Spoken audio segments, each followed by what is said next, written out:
differences between the local population and the refugee families in the hosting countries.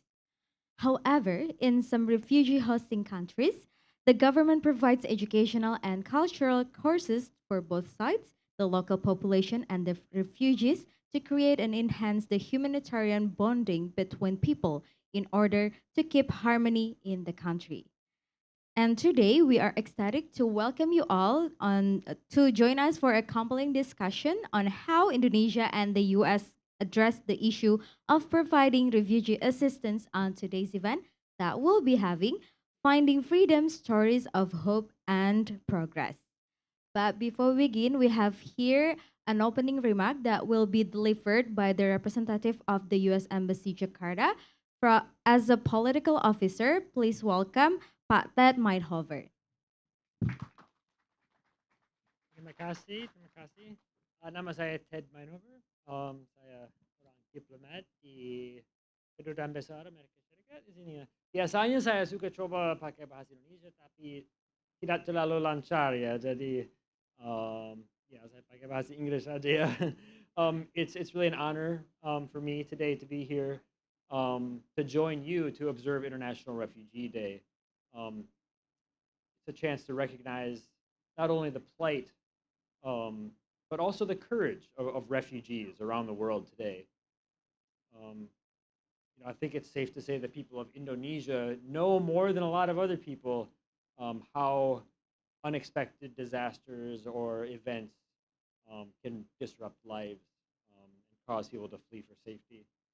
Um, we can just look at the news any day of the week now and see how millions of people are being forced to flee their homes, both by man made and natural catastrophes. Um, the numbers are really staggering, and even in the past year, a lot of NGOs and government agencies have said that the numbers have increased dramatically. And so on June 20th every year, the United States um, officially recognizes the hardships of those forced to flee their home countries by prosecution and war, as well as by the pressing challenges, as well as the challenges posed by ongoing refugee crises around the world. It's also important to recognize and to honor the generosity of communities that welcome refugees and the bravery and dedication of humanitarian workers who provide life-saving assistance to refugees, often in challenging and dangerous situations. I've met a lot of people here in Indonesia who are very selfless in helping refugees that arrive here. Um, Sebagai diplomat, yeah, I think it's more important than ever for the international community to continue to look for ways to address these crises and respond. Um, I want to point out that Indonesia has been a leader in the region and in the whole world, actually, especially in calling for an end to the violence in Myanmar and providing a safe place for Rohingya refugees. Um, I'm very proud to say that the United States has long been committed to helping refugees, especially accessing life saving care, finding opportunities to pursue an education, and livelihoods that allow them to live with dignity and a hope for the future. The U.S. is committed to help to alleviate suffering through humanitarian relief and engaging in diplomatic efforts um, to help end conflicts um, that compel refugees to seek safety elsewhere. Uh, America really is, it's a cliche, but it's a country of immigrants. And the country was founded by those fleeing religious persecution. Um, and so when we help refugees around the world, it's an honor to our own past, and it helps us live up to our highest values. The U.S. is also proud to be the largest donor of assistance worldwide and the largest resettling country. Yeah, so as you can tell, I'm very proud of the United States, and I'm very happy to help us all recognize this really important day. And thank you very much. I look forward to the discussion. Thank you very much, Patet, for the wonderful opening remarks. And now, before we begin, we have here a little social media quiz for you. And the question for today is, in what year was the New York Declaration for Refugees and Migrants adopted? Is it A, 1951, B, 1967, or C, 2016, or D, 2002? Take a guess and let us know it by answers by submitting it through our social media platforms. The lucky one who can guess the answer correctly will get a live shout out from us by the end of this event. And now, to begin our session, allow me to invite our moderator for today's session from Sandia Institute for Peace and Human Rights as an advisor and former program director. Please give a warm welcome to Clarissa Tanura Harja.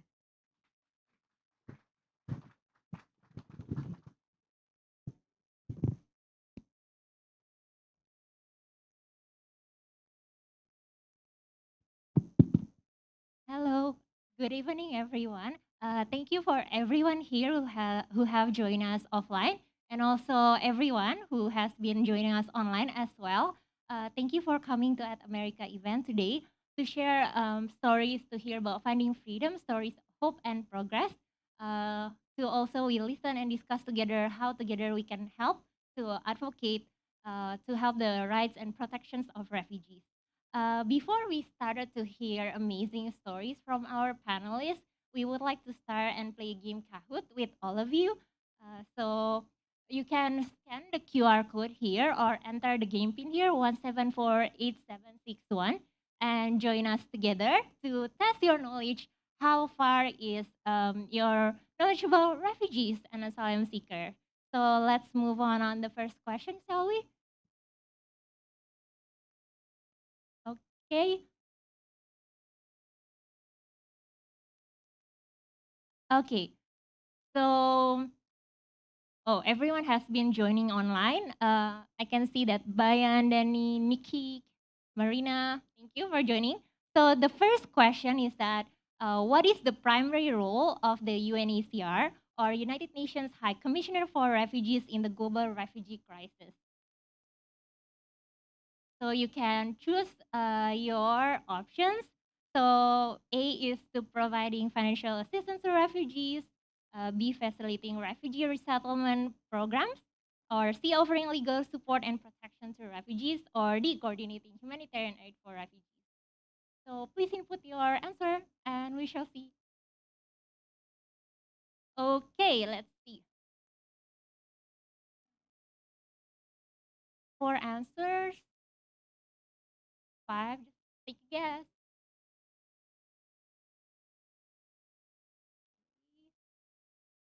We have one more second and then okay, so six of you majority say it's offering legal support and protection to refugees, but actually the main role of UNHCR here is to facilitating refugee resettlement programs. But at least you give a good try. Okay, let's move on to the second question. Oh, Nick is leading actually. Who's Nick? Okay, or maybe online. So let's move. So second question, based on the UNHCR fact sheet for February 2023, how many refugees are currently registered with UNHCR in Indonesia? So please choose from these four options. We see nine answers coming up.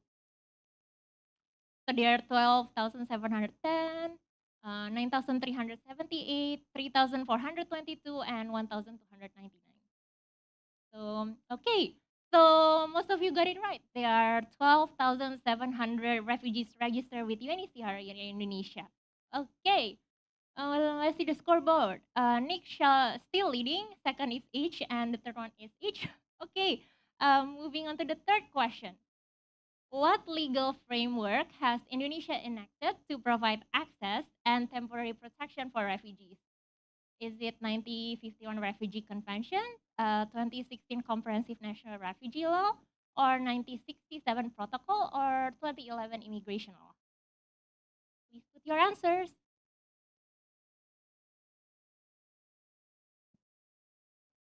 Okay, let's see. So majority chose 2016 Comprehensive National Refugee Law, and you're correct. It's the correct answer. If you're wrong, you can try again. The last question. So H is leading currently, and Mood time there on the second, and the third one is. Let's move on to the last question. Okay, so which organization specifically protects and promotes the rights of refugees and asylum seekers in Indonesia. So we have Amnesty International, Red Cross, Buena Vista Indonesia, and SWACA. Okay, let's see. Everyone is putting their answers. We have 2 more seconds. Okay, so everyone is correct. It's SWACA, and we have one of our speakers here from SWACA. Okay, that's the end of our Kahoot quiz. Thank you everyone for joining and playing the game and test your knowledge of refugees here. Okay, and the winner is Age. Who is Age? Is it online or someone here online? Oh, from my okay. Congrats, congrats. Okay, thank you for joining us online. So I think I will call our panelists for today. So the first one, I would like to call Miss Telly Natalia, our representative from Suaka. Please join us on the stage. Yay! Please give her a round of applause. Or we can call her Miss Leah. Please take a seat. And the second one, we would like to call Mr. Dio Vio Alfat, the legal associate from UNHCR Indonesia. Thank you, Mas Dio, for joining. And last but not least, our special Palestinian refugee representative, Ms. Abir Abulamdi, and also founder of Basis of Education Learning Center. Please join us, Abir. Woo!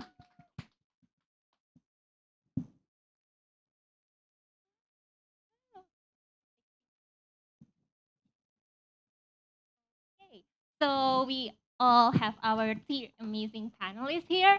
And without further ado, I would like to call Miss Leah. Let me just give her background, her overview. So she has been engaged with asylum seekers and refugees issues since 2012. So it's almost been quite a journey, Miss Leah. And she's also former advocacy coordinator from Suaka, an Indonesian NGO that defends asylum seeker and refugees' rights. And she also attended a course on human rights and migration in Solberg Institute on Migration and Mobility in New York, USA. So we'll give the floor to you, Miss Leah, to give your presentation. Please give a round of applause for Miss Leah. Yeah, thank you, Clarissa. Okay, nice then.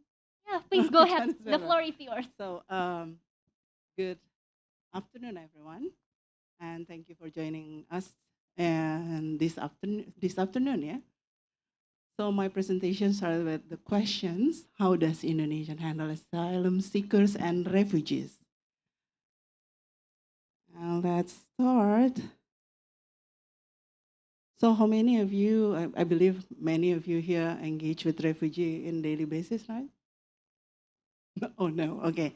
After this we can understand, maybe you will be interested to join us.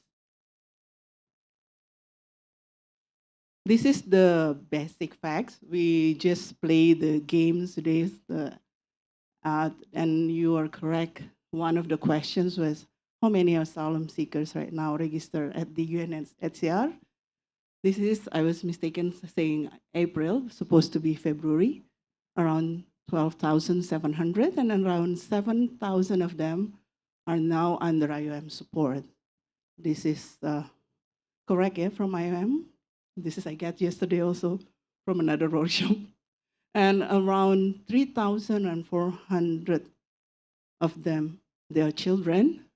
Around 100 children, they are unaccompanied children, or we call minors.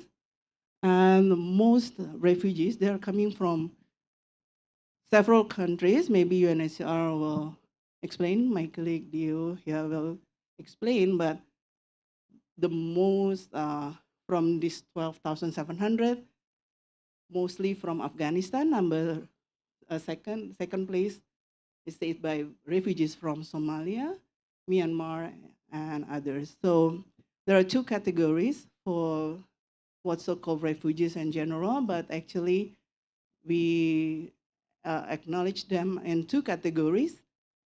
Asylum seekers, when they just arrive, we call them migrants. And then when they register at the first that actually they are seeking asylum because of um, few reasons, as under 1951 Convention on Refugee. But then, as UNHCR probably will explain about it better than me.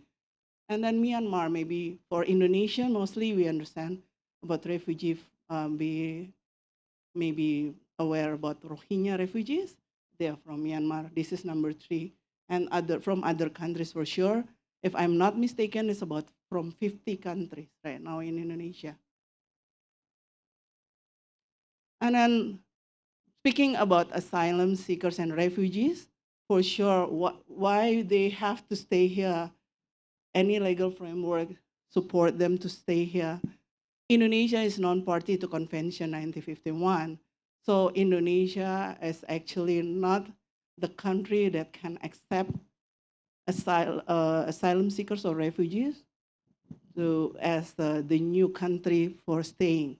But based on humanitarian grounds, many of you, if you are in a Gen Z right now, you are maybe not aware about the history when Indonesia first time hosted a large amount of asylum seekers from Vietnam at Galang Island in 1979, if I'm not mistaken also.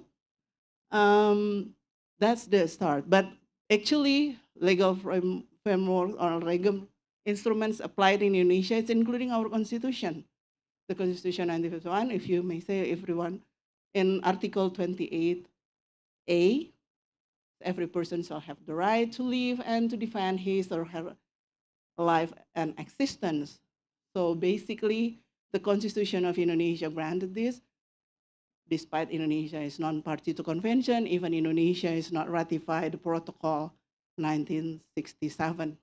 But then also another, the newest one that actually became the legal umbrella for refugee right now residing in Indonesia is Presidential Regulation number 125 of year 2006, 2016,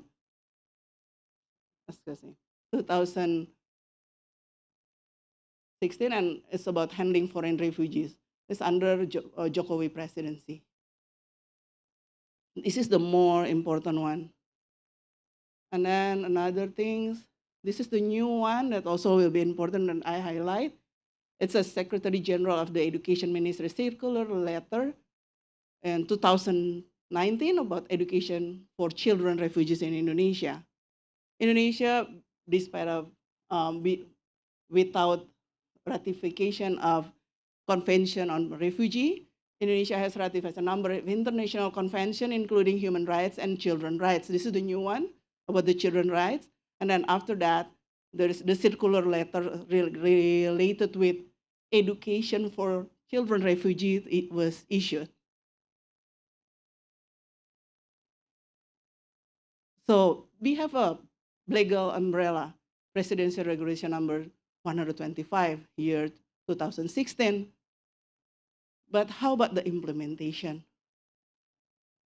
The fact on the field, this regulation was issued in 2016, but the National Task Force was established in 2019, quite long. But yeah, we have now. It's under the the coordinating ministry for political, legal, and security affairs. And from SWACA and other NGOs in 2020, we issued our review on the implementation of the regulation. And what we found out, process of rescuing migrants from the sea, because why we choose the specific issue about rescuing migrants from the sea, because it's the fact Rohingya refugees keep coming until this year. And this is what we compare from the situation in 2015 before the regulation was issued, and 2020 when several batches of Rohingya refugees arrived in Indonesia. And this is what we found, process of rescuing migrants from the sea, it still was quite similar. So there is nothing really changed on the ground. And although the regulation has separated parties involved and their task, in fact, the UNHCR is still the main party to handle migrants rescuing from the sea. And in our recommendation, need technical directives to avoid overlapping works because it stated the function of police, um, the Basarnas of search and rescue agencies, and also others related institution under the government, but still they don't know what to do, how to work because of the overlapping works right now. So maybe because of that, the result, UNHCR is still the main party responsible so far. Asylum seekers problem basic needs, this livelihood that we are still fighting for. So far, based on IOM, IOM only supported around over 7,000 people. And how about the rest? We have the number is 12,000 more. They are living by their own, supported by maybe society and others, but so they still need help with the condition they don't have access to work. Refugee and asylum seekers are not allowed to work in Indonesia because we are non-party to convention also, and it's the practice common in almost all countries also, they are not allowed. Only a few countries allow them to work. And then for education right now, 700 to 800 children go to school based on UNHCR data, and based on IOM data, at least from the number of children under IOM support, 113 public and private schools accept these refugee children. And health access is very limited, but it's still they can access to public medical facilities or puskesmas. But how about mental health? This is also a problem among refugees because they are suffer. They run away from their country because of many reasons, especially fear to be persecuted, fear to be killed or to die. And this is still, they experience a lot of things without work, without education, or they cannot live as free as what we experience. And who can help asylum seekers and refugees without, beside IOM or international organization, IOM, UNHCR, civil society organization like SWACA and refugee-led organization, refugees themselves also try to help themselves by engaging with they gather. This is one of the popular one right now in Indonesia, so-called sisterhood. And also refugee, they also have refugee-led initiatives. Refugee-led initiatives, like they establish their own learning centers. Yes, like our sister here also started. And this is kind of things. This is what Suaka works. At the beginning, we do legal advocacy, legal aid, mostly. We help asylum seekers and refugees to understand their rights as a human being when they are in a transit country. Indonesia, we call as a transit country. And in advocacy, we also reviewing the regulation existed in Indonesia, try to waive red flag or something like that when refugee, they are also in trouble and international organization, they cannot help directly, so maybe we can do, especially when it's related to Indonesian law. And then also we do trainings for refugees, paralegal trainings. We also provide facts in our website for refugees, the common questions and its answers. And also we do campaign to raise public awareness through our programs engaging with Indonesian students also and wider civil society groups. This is what Swaka has done. You can ask question after. Can I help asylum seekers and refugees? Yes, you can. You can be a volunteer. You can engage with them, and don't hesitate yourself. to say hi to refugee and asylum seekers, because no one leaves home unless home is the mouth of a shark. Thank you.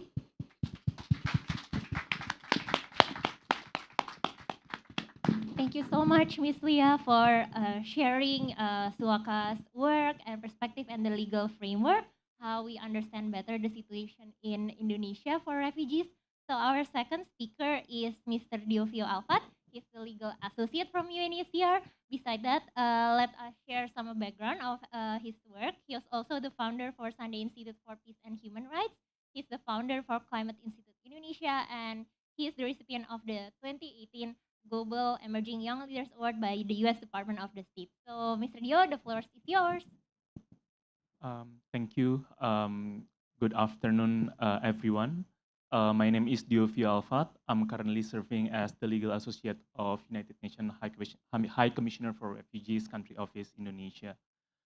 First and foremost, I would like to express my gratitude to U.S. Embassy Jakarta and Aid America in Jakarta for organizing this important event to celebrate 2023 World Refugee Day. This is truly a remarkable event to commemorate the spirit of humanity to protect the rights of refugees, not only in Indonesia, but all over the world. So today, UNHCR will be discussing about the global refugee situation, as well as the protection of refugees because of their well-founded fear of these five categories. Of course, we have exclusion. It is stated in Article 2F. So not everyone can be eligible to become refugees, to become a refugee, although they have this, although they have fulfilled this element, if they have been proven to commit crimes against humanity and other crimes that are related to genocide and so on and so forth. So although someone has fulfilled this criteria, they are not automatically becoming a refugee if they are categorized to have the exclusion trigger. That's what we call it. So at this point, it is important to distinguish the difference between refugees and migrants. So refugees is a person who has a well-founded fear of those elements that I've explained before. But a migrant is someone who is moving to another country for another reason, for economic and social reason, for example, or for education. But those who need special protection because of their well-founded fear of their identity that I've explained before, they'll be categorized as asylum seekers if they claim to be, and if their claims have been proven, they'll be categorized as refugees by international law and domestic law if the domestic law has the comprehensive regulation for that. This is the global overview. In 2021, we have recorded around 89.3 million people who are forcibly displaced. So they are displaced because of many reasons, because of natural disasters, because of wars, persecution, conflict, and other reasons. Specifically, today, um, we have seen a dramatic increase on the numbers of people who have been forced to flee their homes. And this is the highest record for global displacement that we have ever recorded. Today, we have over 100 million individuals who are forced to flee their homes because of the reasons that I've explained before.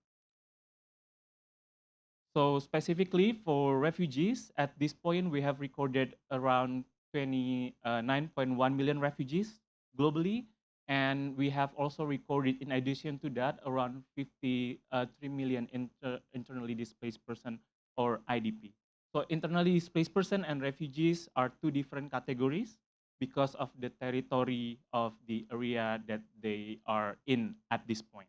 So for example, if someone is displaced because of natural disaster reason and persecution reason, but the person is still living within the territory of his or her or their own territory, they're still considered as internally displaced person. But if they have crossed the international border, they may claim their right to seek asylum and then later on categorized as asylum seeker, and at a later stage categ- will be categorized as refugee if they have fulfilled the elements that I've explained before.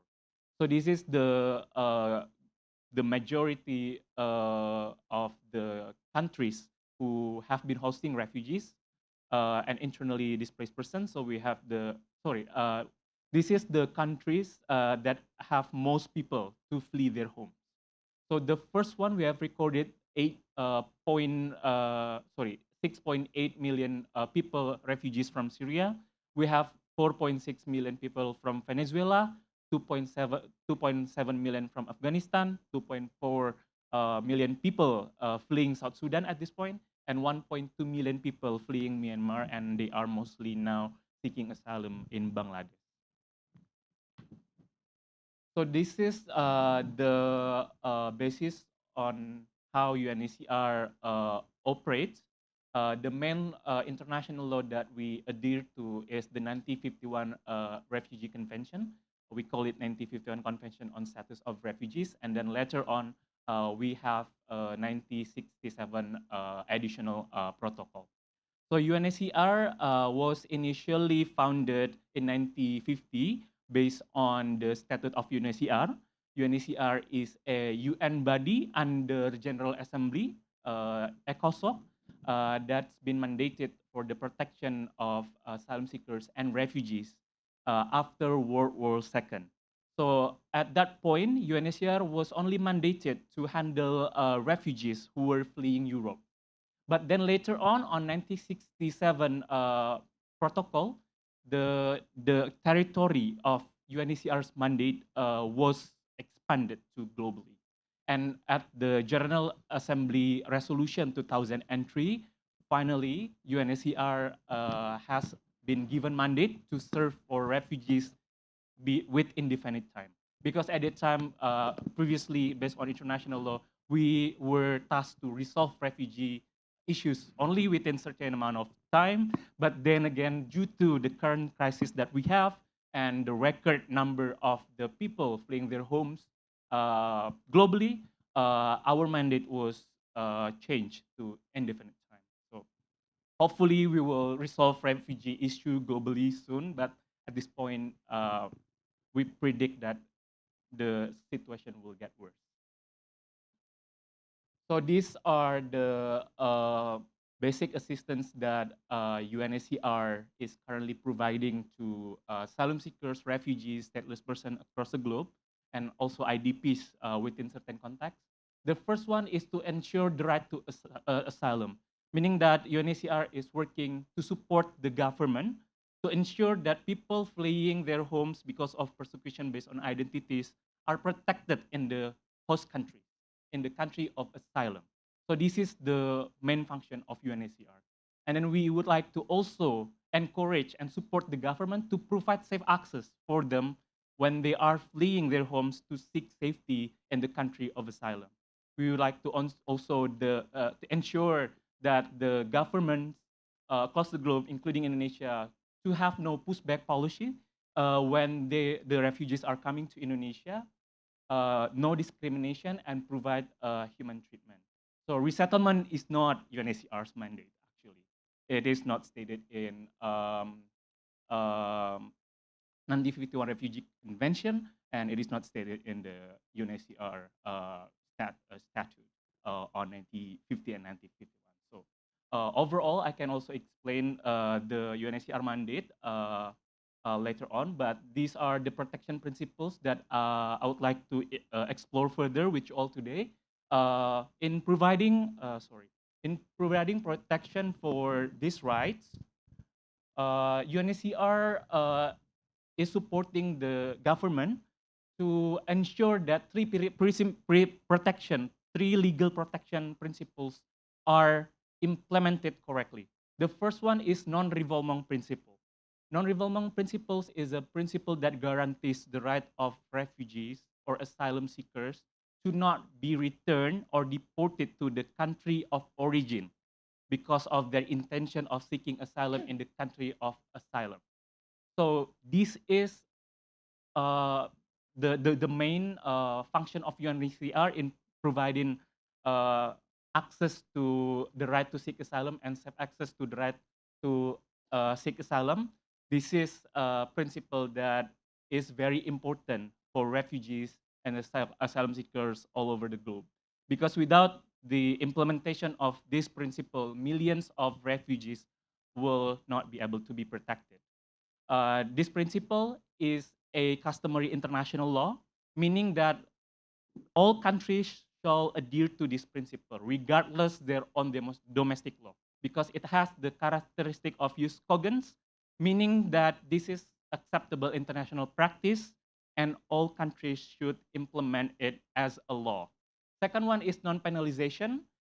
This is not to criminalize refugees for being refugees, and non-discrimination is not to discriminate refugees based on their identity.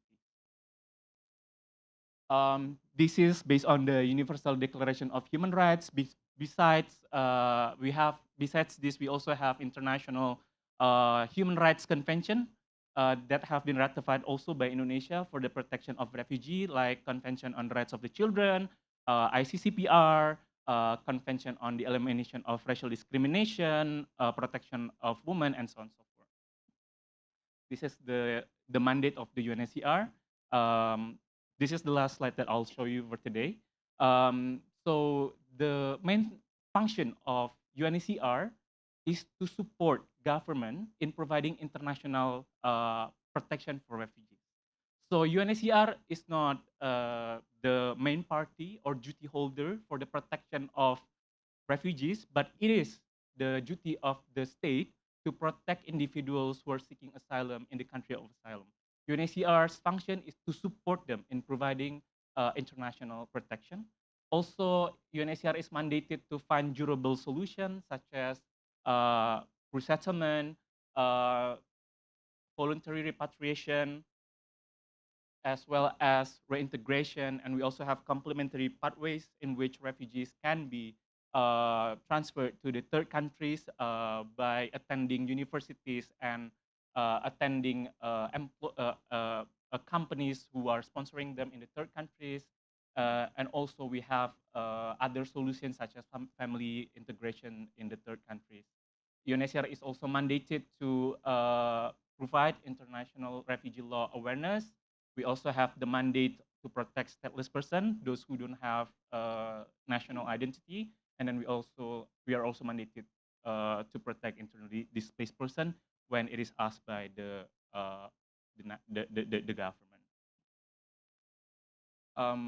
Do we have another minute, moderator? Yes, we'll give you 1 minute. Okay, Thank you. thank you. So these are the durable solution that I've explained before. We have voluntary repatriation, we have local integration, when we have resettlement. And the number of resettlement as of 2021 is less than 1% globally.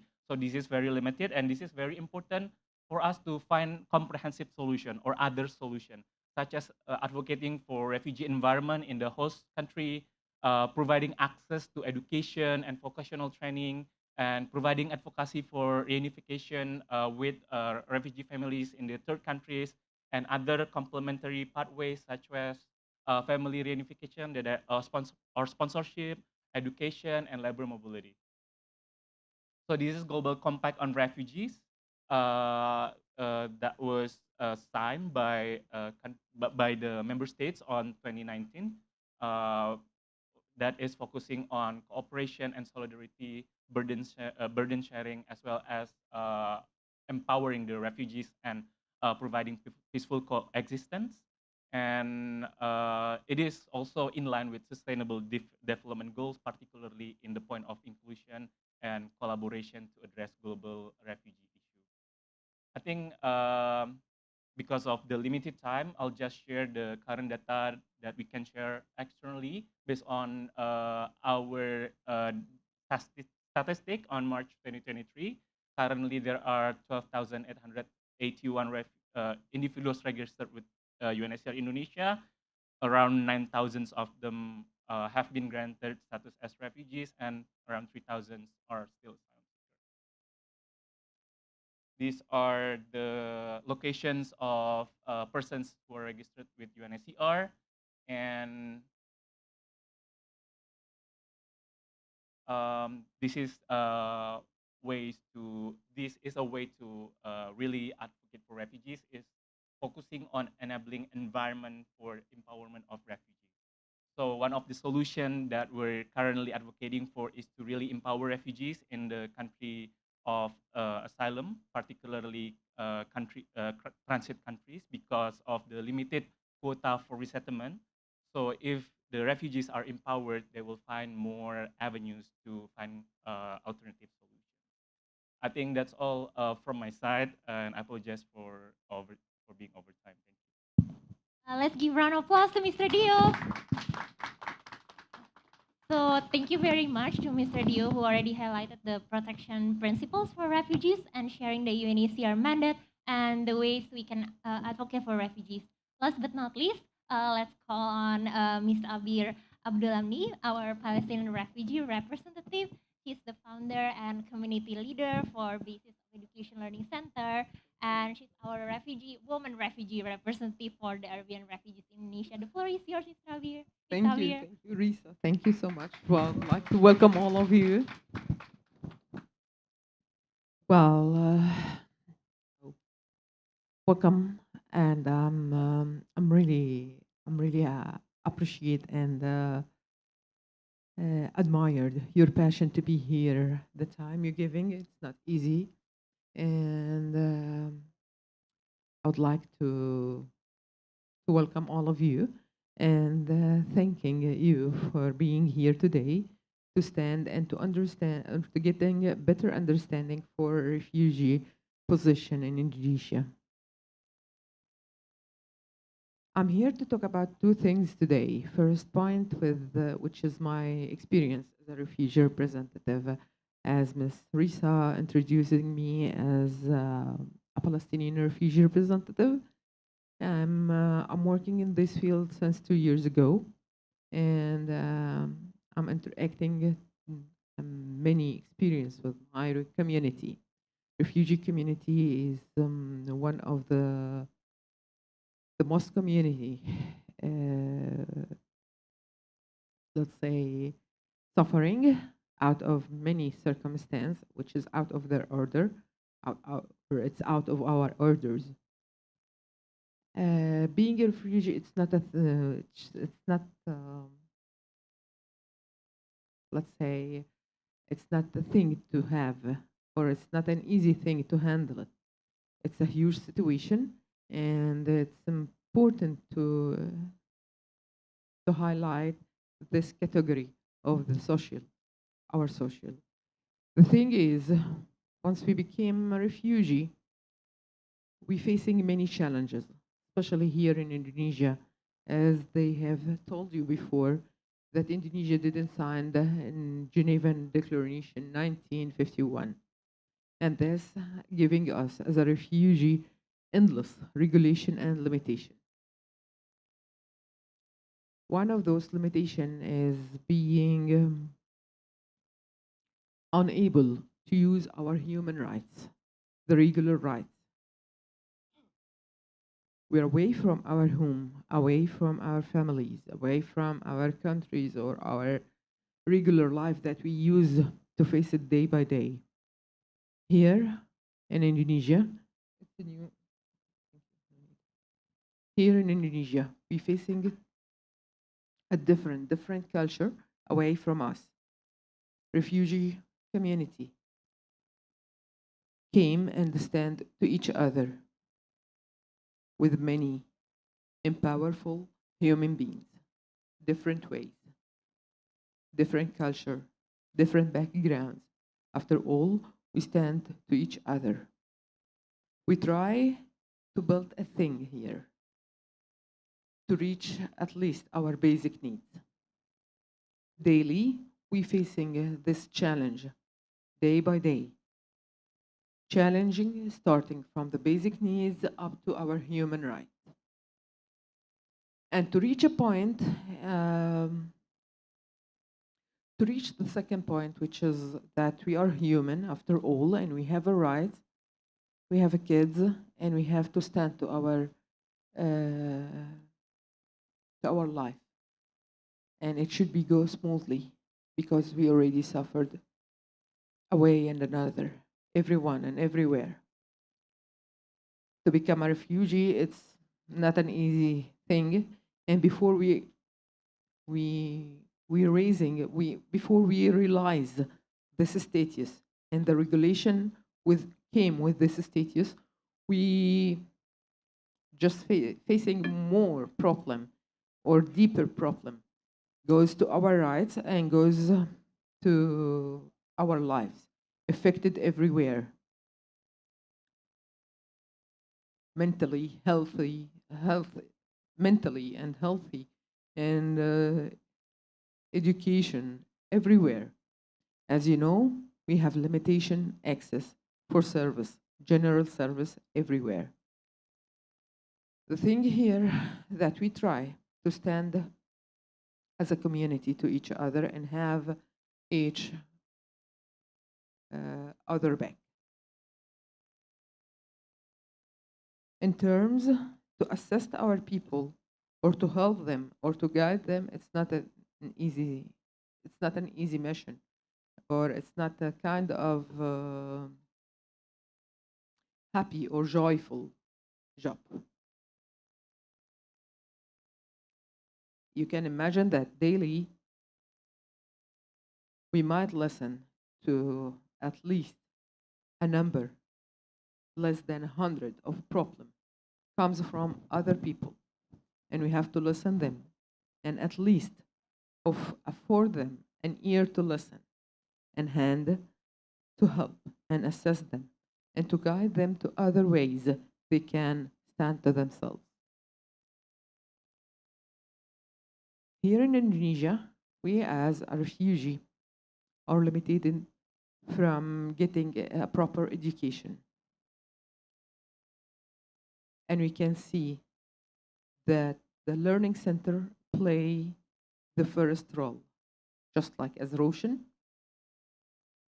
which I'd like to give them a pause. My son just recently graduated from Elite Open School, which is a milestone, consecutive milestone.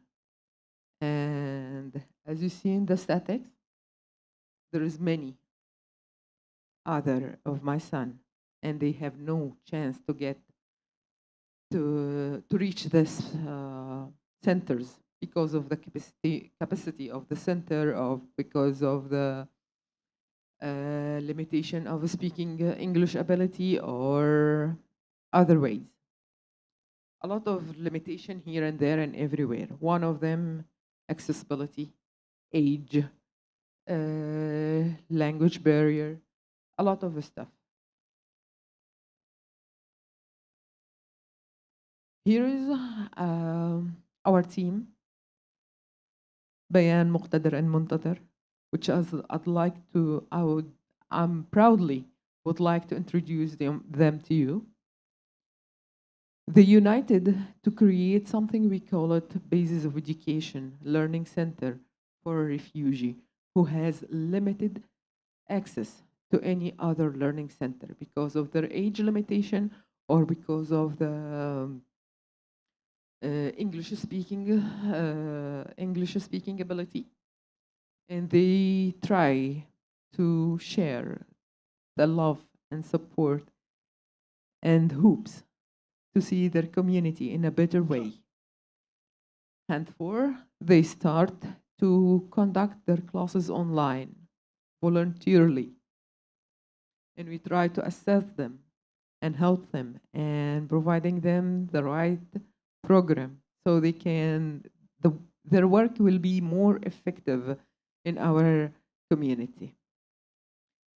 Recently, we already opened our classes online, and we got a program which is worldwide credit certificated.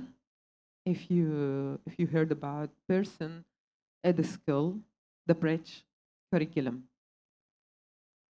they already heard our stories and listened to us, and they came and understand for us as a refugee.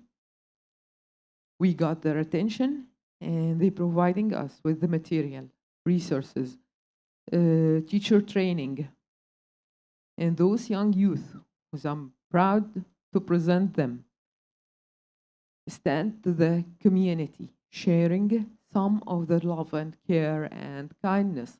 They have it. Three of them are educated, and three of them going to the college soon because of the love that we see, the love they absorb. They try to share it with a young kid who doesn't get the same chance. We hope and we would like to find out by the end of the day that all the refugee kids got a place in this world, because education doesn't mean that I'm empowering you or I'm helping you or I'm assisting you. When you become educated person, you own your decision, and this is the difference.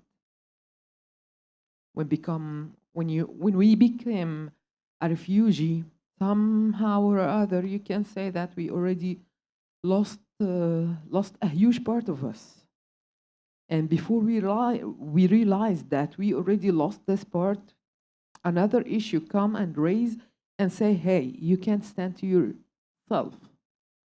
Or before we realize our loss, we facing another challenges, problem raised here and there, and we have to face it. And we lost also with our home, we lost our decision or the pointer we have personally to say, yes, I can do that or I can't do that, or I decide to myself. We have to follow other people rules and other people limitation.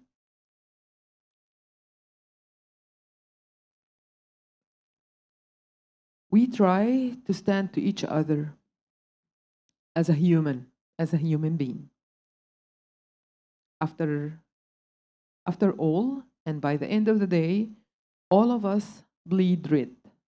That's why we would like to stand to each other and support us to continue our work and growing more and more, reaching our dream and stand to our kids to grow and to see themselves able to own their decision, to own their dreams, and to own their choice. Owning a choice is not an easy thing to, to lose. And I believe none of us would like to be at this situation. In this situation, we may say there is two faces to the word, the aggressive wild word and the kindest word. And we would like to share the kind and love and support to make this place better for every one of us. Thank you to have me today. Thank you so much, Albir, for sharing your personal story and also to share the plights of refugees here.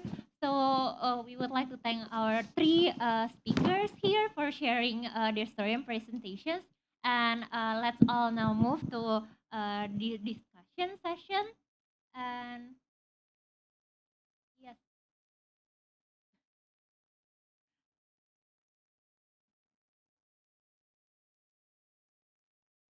yes. So we have some questions. So the first one, so I'll open the questions to all of you. Maybe I'll give each one of you turn to speak. So the first one is that why do you think it is impactful for all of us here to support and to advocate for the human rights and protections of the refugees? So I'll give first to Abir just for limited time. So three of you will speak around total 7.5 minutes. So maybe each one of you around 3 minutes. Thank you. Over to you, Amir. Well, that's too much. For me, it's a kind of justice. Yeah. We would like to reach justice, Mm. to see it around us, and that's gonna keep us safe from any other aggressive actions here and there. As you can see, our world is not safe 100% or even 50, 100%. But together we make it. Together we can make this place a better place. That's all for me, I guess.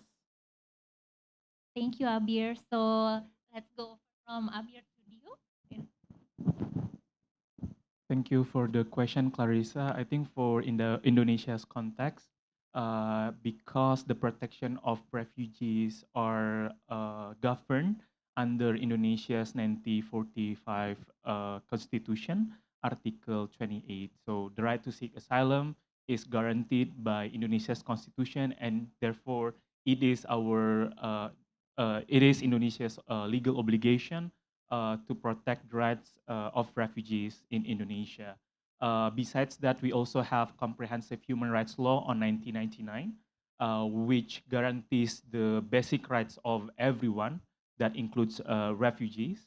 Therefore, the protection of basic rights, such as access to education, such as to employment, access to empowerment, are actually basic rights that need protection from not only government but also every actors involved in the refugee protection. Besides comprehensive legislation that we have on the protection of human rights, we have also ratified numerous international human rights convention. As a matter of fact, Indonesia is a country, as one of the country that has ratified most of the human rights, international human rights convention. As I've explained before, Indonesia has ratified the Convention for the Elimination of Discrimination Against Women, which protects refugee women. We also have the Convention on the Protection of the Rights of Children, which protects refugee children. So Indonesia has already a comprehensive legal mechanism in providing safety for refugees in Indonesia and ensuring their basic rights and access to basic rights are protected. However, in the implementation, we are still seeing challenges. This is why it's very important for us to continuously advocate for the protection of refugees in Indonesia because of this is our constitutional as well as legal obligation to protect the basic rights of everyone based on the legal basis that I've explained before. Thank you. thank you, Dio, for your sharing story. Let's go over to Miss Leah. Yeah, thank you, Clarissa. Um, as Dio explained, actually Indonesia has ratified all the comprehensive human rights convention, but why refugee issues should be concerned by others Indonesians?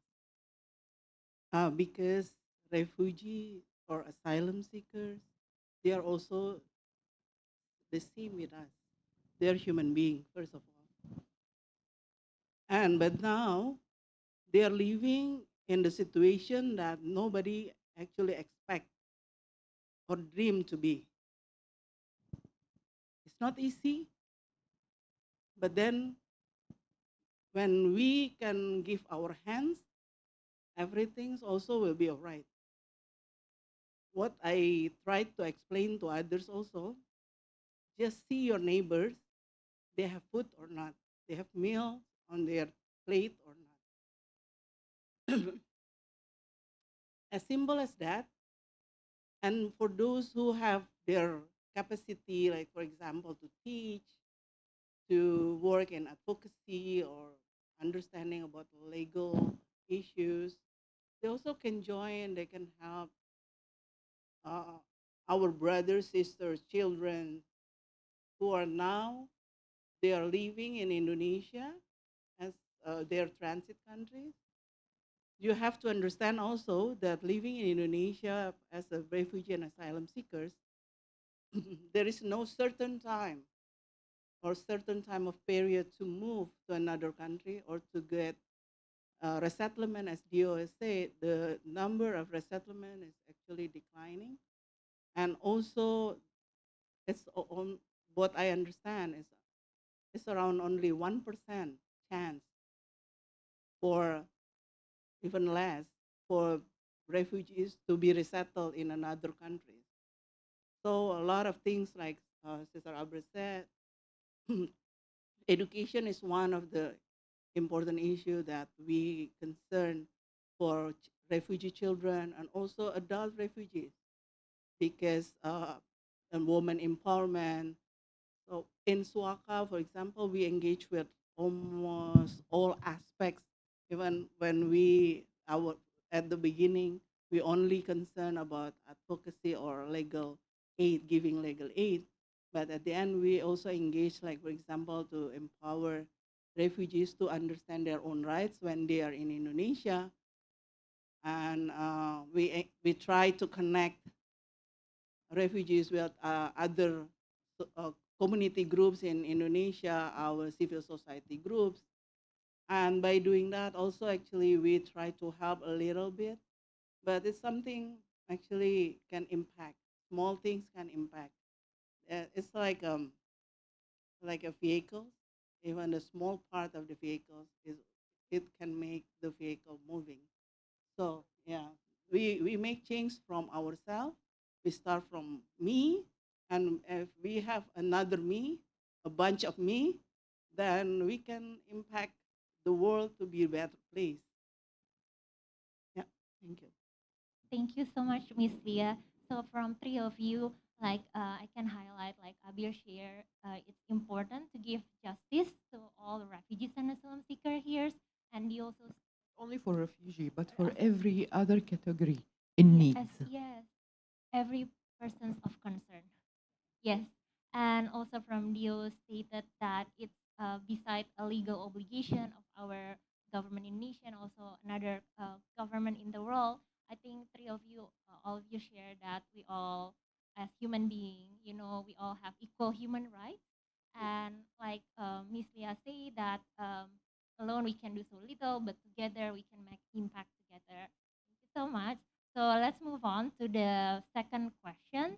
So for all of you, what are the important key lessons learned during your professional or personal journey in advocating for protection for refugees? I'll go over first here from the gentleman first. Rio? Thank you again for the question, Risa. I think uh, the important lesson that I've learned during my service for refugee community is to empower them and to work with them, not for them. Of course, we provide protection and services for asylum seekers, refugees, and stateless persons, but it's not only about giving something, but it is also about empowering them on how to be self-reliant, which is why it is important for us to view that refugees in Indonesia, they should be empowered. They should have access to livelihood. They should have access to education so that they are able to be self-reliant. Because as we may understand that international organization may have limitation in providing continuous economic assistance, but if we see it in a if we see it in a more comprehensive manner, we should understand that in order for them to have a comprehensive solution for themselves, they need to be empowered. So I would like to also briefly share about my experience when I was awarded by State Department in 2018 in United States. I've seen that refugees are able to access their basic rights, such as education and also employment. They are in that country. Some of them are, or even most of them are independent and strong, and they are able to be self-reliant because of their rights are legally protected under the laws in the United States.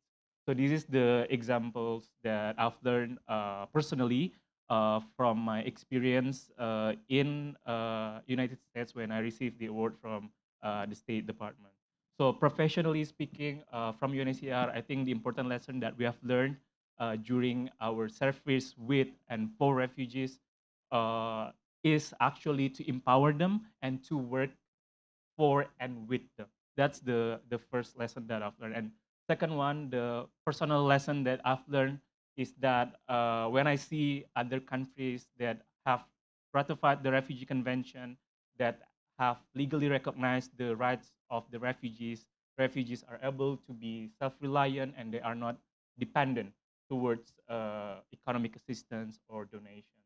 So they will have dignity to support themselves and they'll be able to fulfill their own needs, not dependent to the assistance. I think that's from my side. Thank you. Thank you so much, Dio. Now we'll take turn to Miss Lia first, and then Abir. Thank you again. Liza. And then again, my experience, lesson learned that I learned. I treat a refugee equal as human being. That's most important.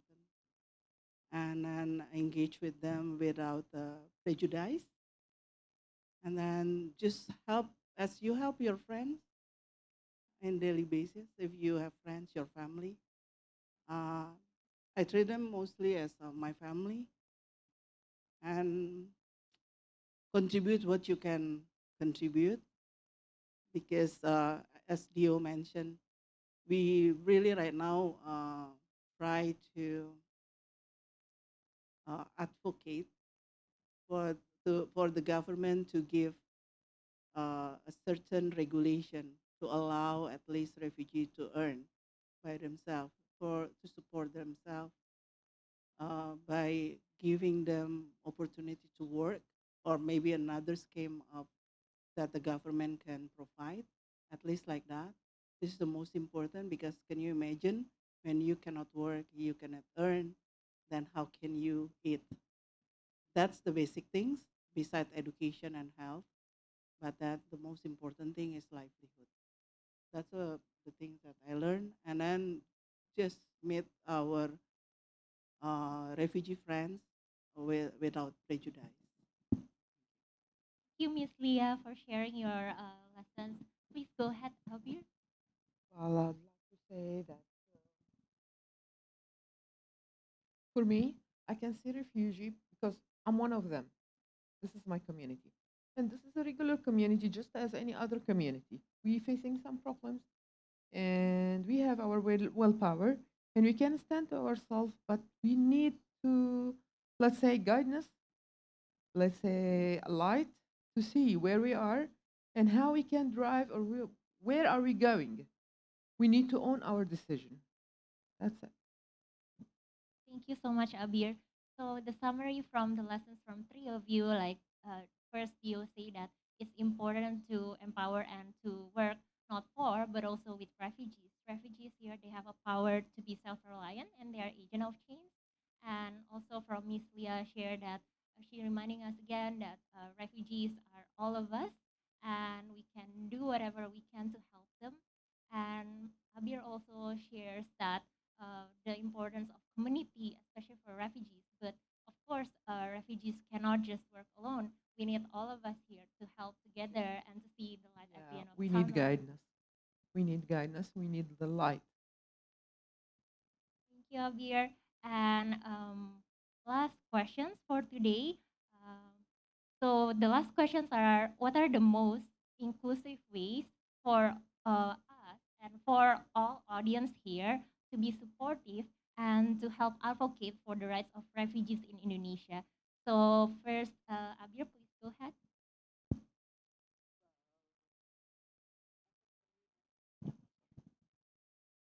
At this point, I may say too much, but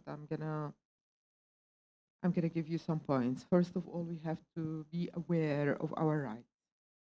Secondly, we have to know the law and the regulation because there's too much happen because of unknown, unknown rules or unknown system, how it's work and where it's go. Most of the refugee community comes from different backgrounds and different systems, and that makes them like they're lost. They need to raise their awareness where we are and what we have to do and what is our rights and where our limit, and we should start before our limits. We shouldn't ever cross our Many thanks, Abir, for sharing. So let's go over to you.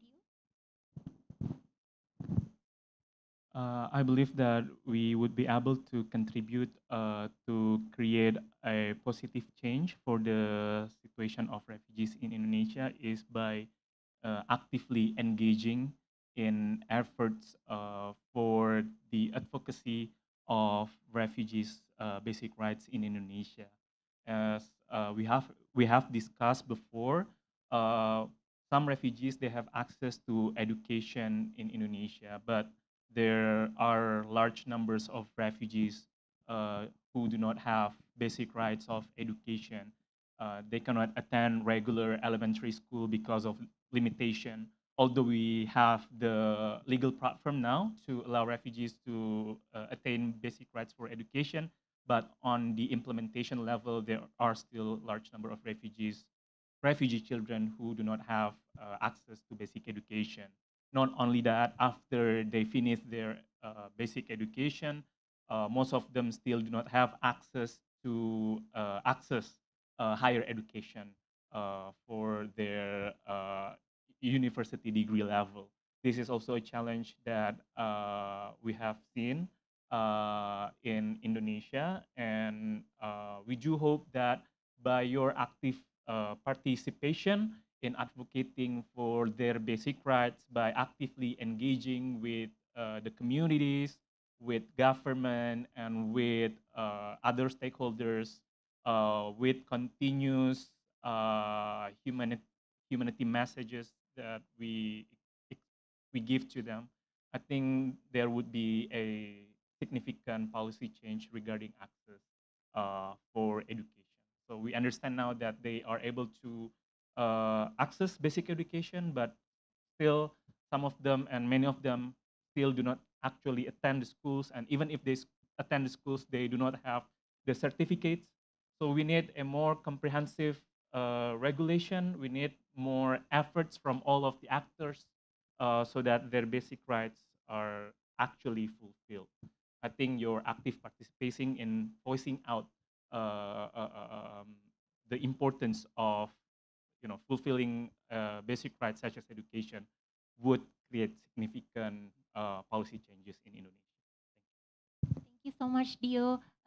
Please, Miss Leah. Yeah, for me, this is inclusive, right? So, yeah, as Dio said, you can participate actively to support refugee and asylum seekers, especially in our advocacy to support their basic rights to be acknowledged and granted by the government for sure, because everything, as Dio explained previously, our refugee and asylum seekers living in Indonesia still under the government of Indonesian protection. So, but for you, civil society groups like Suaka, you also can engage directly through us by becoming volunteers, or you can do internship with us. And also you can help, like for example, refugee initiative, refugee-led groups that they also need uh, those who have skills, for example, to share their knowledge, their skills. For example, like with sisterhood community, we also start to engage. We help them to writing or to learn how to write a good stories, because refugee and also some others also to do other works, arts. and things like that's not only necessary formal schools, and also like refugee led initiatives establish their own schools. Maybe they need some some of us who wants to teach there. We also can contribute in this kind of thing. So just think about something that you can contribute. Even you can just repost from the social media about our event today to raise awareness about what is refugee and their rights. They need to be provide their rights that's supposed to be provided by the government. And I mean, at least that's the things that you can do. That's from me. Thank you so much, Miss Leah. So to summarize, so some of the most inclusive ways you can advocate for rights of refugees, like first from Abir say that for refugees communities themselves, they have to know and to really understand what are their rights, what are the legal frameworks for Indonesia, so you can use it not only to advocate but to protect yourself and your communities. And from what Dio say, also like education is very important, and everyone in here you can advocate for refugees and by volunteering your time and skills. And Miss Via here also emphasized you can contact her organization Suaka to be volunteers, and also even a simple act as you are reposting and raising awareness and understanding about the importance of the rights of refugees in social media, it's already a spark, maybe someone else to care and advocate for refugees. So thank you everyone for sharing. So that's wrap up our discussions for today. So we'll open the floor if there are any questions from our audience here. We'll take the question. So please raise your hand if you would like to ask a question. Please say your name and then to whom the questions you are asking for. We'll wait for the questions. Please go ahead if you want to ask a question.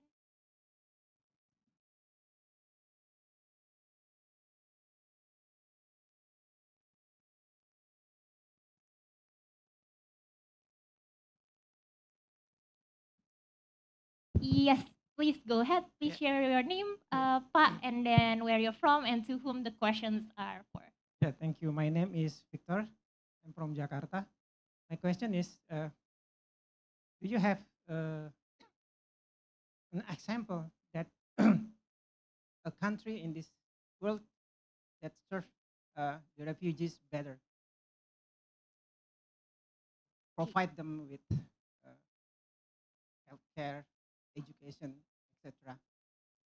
The second, uh, mostly our uh, people still living in the poverty line, but I saw on television uh, some some years ago on TV that the refugees in East Java living stay in uh, rumah susun, but our people still living in gubuk seko apa gubuk rayot.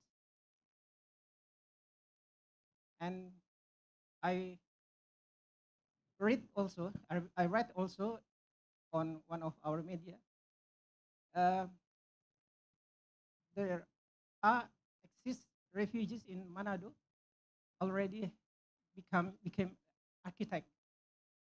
Yeah, because you mentioned there is no education provided in this country for refugees. Yeah, how can you explain this about this more details? Thank you. So thank you, Pak Victor, for the questions. So let me summarize. There are three questions. So maybe we can separate the questions so every panelist here can help to answer. I think the last question is you see one refugee working as architect in Manado. How can it be possible legally? So we'll give it to you to answer that one first. And then the first question you also asked which country is doing better in terms of giving access of education, healthcare for all refugees. And then the second question is that you saw that, for example, in Central Java, There are still, our people living in poverty, but also you saw some of the refugees can live in, in a mini apartment. So maybe I'll give to Dio first. Dio can answer maybe the third question first or second question. Up to you, Dio. Which one? Yeah. Thank you, Bapak, for the question. I think regarding refugees' employment in Indonesia, we see in the regulation it is stated that they are still not allowed to formally work in Indonesia. Maybe the example that you've given is an example of an asylum seeker or refugee who is working in non-formal sector. Because if we see at the regulation, refugees are still not allowed to formally work in Indonesia, and we do hope that this law or policy is changing in the future for the betterment of refugees. If I may also answer which country serves better for the refugees, uh, I would say that Indonesia can be an example and a leader for the protection of refugees. If we see an example in Aceh, we have around 1,600, over 1,600 Rohingya refugees who have traveled in the past three years seeking asylum in Indonesia to find a better place to live. And they have gone through dangerous maritime journey. And Indonesia is the only country in the Asia Pacific that did not push them back and actually accept them and host them in Aceh. So in terms of receiving refugees, particularly Rohingya refugees in Aceh, Indonesia is actually global uh, example and a global role model for that. But also we have limitation here in Indonesia, in which refugees are not able to properly access healthcare, for example. But then again, we also see that there are practices in which refugees are able to access puskesmas for free in Indonesia. So we have seen that although Indonesia is not perfect, but there are many progress that have been made in Indonesia. And we would like to applaud Indonesia's government for their efforts in providing basic rights for refugees, particularly the rights to seek asylum in Indonesia, in Aceh, and access to puskesmas for their well-being and their health. And the last one, sorry, about The last question is Paul Victor asked. He saw in Central Java mostly our Indonesian citizens are living in poverty line, but he saw some of refugees living in like a mini maybe apartment. Ibu Lia would like to Yes, answer that. yeah, please go ahead, Bu. Yeah. So, Pak Victor, terima kasih for your question. Actually, from what I experienced engaging with refugee and asylum seekers, I'm living in a um, apartment as well, and there are some refugees also living nearby. So this is the the background of refugees, and this is also wrong interpretation among many Indonesians that refugee they are poor. Not all of them poor. Some of them, many of them also flew here to seeking asylum. They register here, but their family support them just because they leave their country because scare of persecution. They scare. They maybe because of their political uh, choice or their race or something like that. Then their life are in danger. They could be killed. So so not all of them they are rich. They are poor. I'm sorry, or living under poverty and need support. If from my presentation, I explained there are only so far, according to IOMs, about 7,000 of from total 12,800 are under IOM support financially, but actually the rest they are living by their own. They get support from their family, relatives, and friends overseas or from in their origin countries. But also there is other cases that I found out.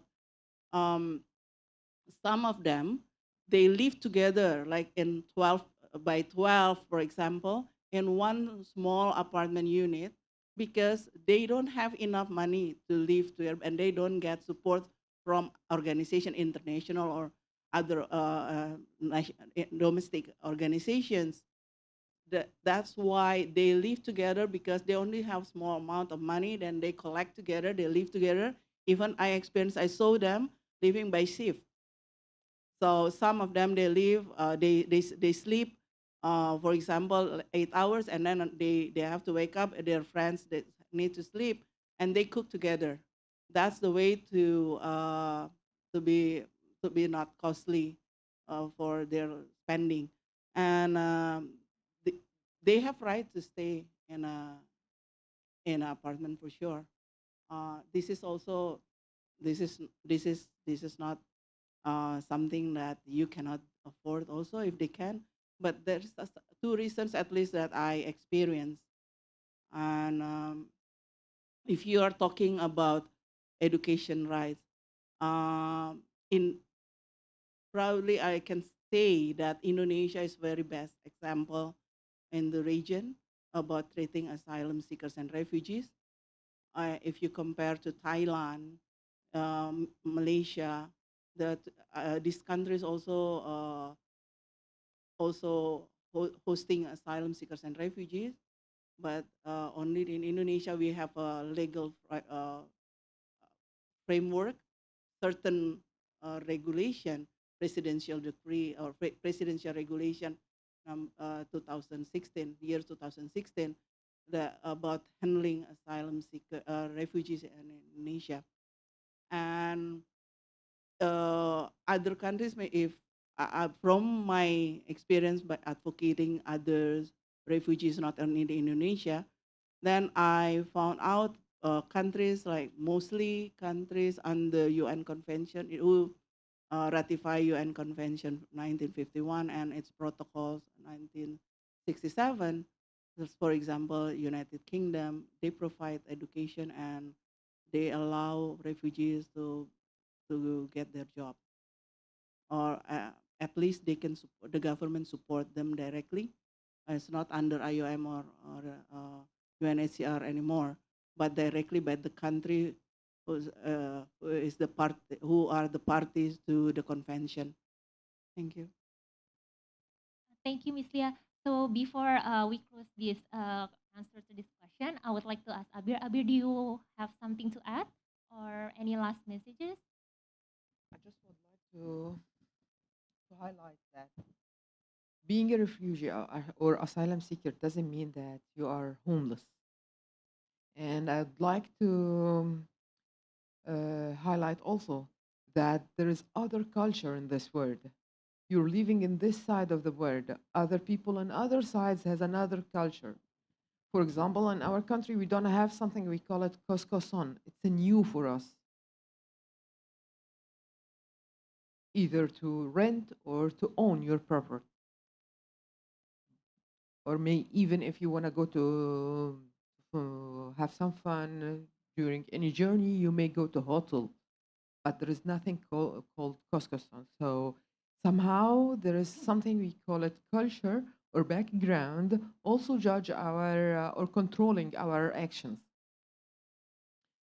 We couldn't no one allowed or no one can judge other people actions according to his theory or according to his point.